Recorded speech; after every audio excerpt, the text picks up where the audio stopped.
మహాగణుడైన యేసుక్రీస్తు పరిశుద్ధమైన నామములో మీ అందరికీ ప్రభువు యొక్క పేరిట వందనాలు తెలియజేస్తూ ఈరోజు దేవుని యొక్క పరిశుద్ధ లేఖనాన్ని మనం ధ్యానం చేద్దాం. ఫిలిప్పీలకు రాసినటువంటి పత్రిక 4వ అధ్యాయము 11వ వచనం. నాకు కొదువ కలిగినందున నేను ఇలాగు చెప్పుటలేదు, నేనే స్థితిలో ఉన్నను ఆ స్థితిలో సంతృప్తి కలిగి ఉండ నేర్చుకొని ఉన్నాను. అపోస్తలుడైన పౌలు ఫిలిప్పీ సంఘానికి ఈ పత్రిక రాస్తూ ఆ సంఘానికి నేర్చుకోవలసిన ఒక విషయాన్ని తెలియచేస్తున్నాడు. పౌలు నేర్చుకున్న ఒక విషయాన్ని సంఘానికి నేర్పిస్తున్నాడు. అది ఏంటంటే, నాకు కొదువ కలిగినందున నేను ఇలాగు చెప్పుట లేదు, నేను ఏ స్థితిలో ఉన్నానో ఆ స్థితిలోనే సంతృప్తి కలిగి ఉండడం నేర్చుకున్నాను.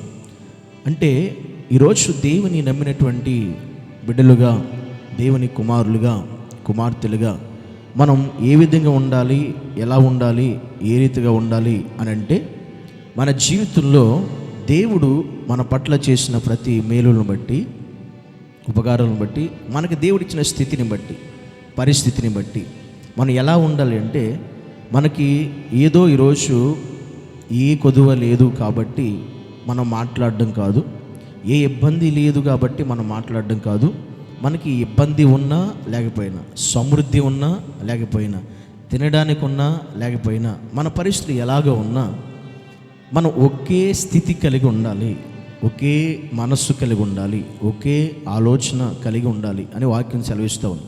అంటే నేను ఏ స్థితిలో ఉన్నానో సంతృప్తి కలిగి ఉండడం నేర్చుకున్నాను అన్నాడు పౌలు. అంటే మనం కూడా ఏ స్థితిలో ఉన్నా సంతృప్తిగా ఉండడం మనం నేర్చుకోవాలి క్రైస్తవులుగా, దేవుని బిడ్డలుగా. అంటే మనం ఉన్నప్పుడు ఎలా ఉన్నామో లేనప్పుడు కూడా అలాగే ఉండాలి. అన్నీ ఉన్నప్పుడు ఎలా ఉంటామో, ఏమీ లేనప్పుడు కూడా సంతృప్తి కలిగి ఉండడం మనం నేర్చుకోవాలి. అంటే ఉన్నప్పుడు ఒకలాగా, లేనప్పుడు ఒకలాగా మనం ఉండే ప్రయత్నం మనకు అవసరం లేదు. మన జీవితంలో ఉన్న అలాగే ఉండాలి, లేకపోయినా అలాగే ఉండాలి.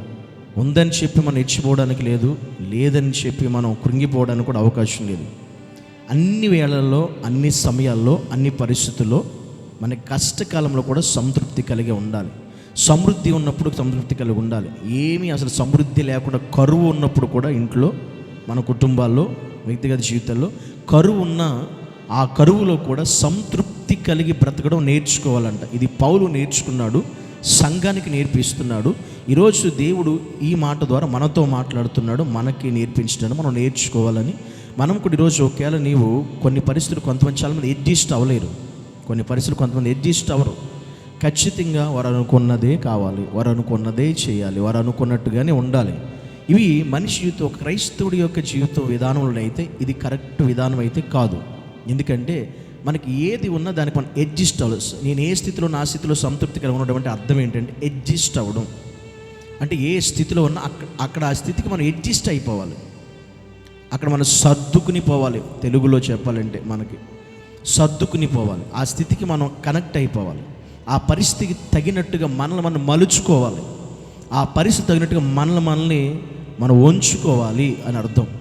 ఇది ఏ స్థితిలో నేను ప్రతి పరిస్థితిని సంతృప్తి కలిగి ఉన్నాను అనడానికి అర్థం. అంటే ఏ పరిస్థితి ఉన్నా మనం దానికి ఆ విధంగా సంతృప్తిగా ఉండే మనస్సు మనకు ఉండాలి. ఎందుకంటే చాలామందికి ఇది ఉండదు, ఉండాలని దేవుడు మనతో మాట్లాడుతున్నాడు. కనుక ఈరోజు ఈ మాట, పౌలు చెప్పిన మాట నీవు నేను చెప్పగలమా? నేను కూడా అలాగే ఉంటున్నాను, అలా ఉండగలుగుతున్నాను, అలాగే చేస్తున్నాను, అలాగే ప్రవర్తిస్తున్నాను, అలాగే మాట్లాడుతున్నాను. తృప్తి లేనట్టుగా నేను బ్రతకట్లేదు, జీవించట్లేదు. అన్ని విషయాల్లో నేను అడ్జస్ట్ అవుతున్నాను, సర్దుకుపోతున్నాను. అన్ని విషయాల్లో దేనికి నేను వేరే పరిస్థితిలోకి వెళ్ళట్లేదు అన్నట్టుగా ఉంటే నువ్వు ధన్యుడు, ధన్యురాలు. ఎందుకంటే ఇది దేవుని వాక్యానుసారమైనటువంటి విషయం కనుక పౌలుకున్న నేర్చుకున్న ఆ విషయమే ఈరోజు సంఘముగా మనం నేర్చుకోవాలి. ఒక క్రైస్తవులుగా నేర్చుకోవాలి, విశ్వాసులుగా నేర్చుకోవాలి, సేవకుడిగా, సేవలో కూడా, పరిచయలో కూడా మనం నేర్చుకోవాలి. ఉన్న వాటిని బట్టి సంతృప్తి కలిగి ఉండే జీవితం అందరికీ దేవుడు నిశ్చయముగా ఇట్టి మనస్సు అనుగ్రహించి నడిపించునుగాక. ఆమేన్. తండ్రి నీకు వందనాలు, స్తోత్రాలు ప్రభువా. మేము ఏ స్థితిలో, నా స్థితిలో సంతృప్తి కలిగి ఉండే జీవితాలు మాకు నిశ్చయముగా అనుగ్రహించి సహాయం చేసి కృప చూపించమని యేసుక్రీస్తు నామమును బట్టి ప్రార్థించి అడిగి వేడుకుంటున్నాము పరమ తండ్రి. ఆమేన్.